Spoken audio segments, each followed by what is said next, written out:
Ruske reševalne ekipe po strmoglavljanju letala še vedno delajo na terenu po dnevi in po noči ter iščejo na zasneženih poljih dele letala in tudi dele teles umrlih.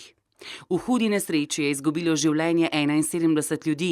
Iskalne ekipe imajo razširjen krog iskanja na polmer okoli 1 kilometra, od koder je letalo Saratov Airlines vzletelo.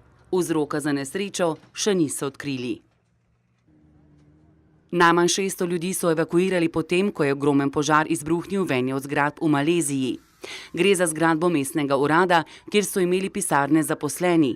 Lokalni prebivalci so objavili mnogo posnetkov goreče zgradbe, izvršni direktor sklada za zaposlene, ki ima sedež prav v goreči stavbi, pa je dejal, da si bodo prizadevali za čimprejšnjo obnovitev stavbe, hkrati pa, da njihovo uradniško delo ne bo prekinjeno. Po prvih obvestilih gasilcev notranjost naj ne bi bila veliko poškodovana.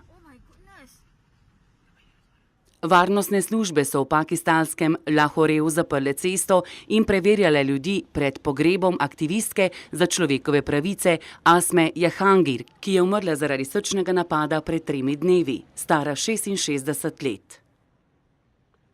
Aktivistki so sicer zaradi njene dejavnosti večkrat grozili tudi smrtjo. V 80 letih prejšnjega stoletja je bila zaprta zaradi prodemokratičnega dela med vojaško vladavino. Bila je tudi posebna poročevalka Združenih narodov za svobodo veroizpovedi od leta 2004 do leta 2010, kasneje pa še poročevalka za človekove pravice v Iranu.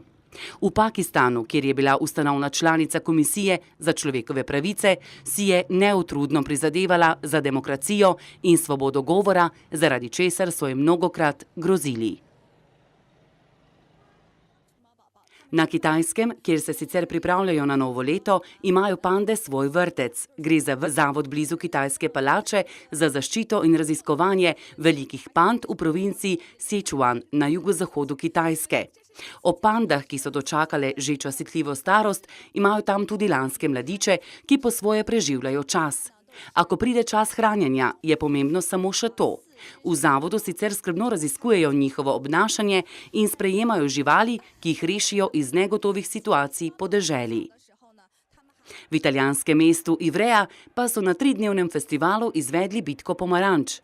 Po podatkih iz prejšnjih let v 3 urah bitke običajno porabijo za to približno 500 ton pomaranč, s katerimi se udeleženci obmetavajo. Razdeljeni so v 2 skupini, eni so pešci, drugi pa so stražarji srednjeveških vladarjev, ki se prevažajo v kočijah. Na zadnji bitki pomaranč se je poškodovalo okoli 180 ljudi.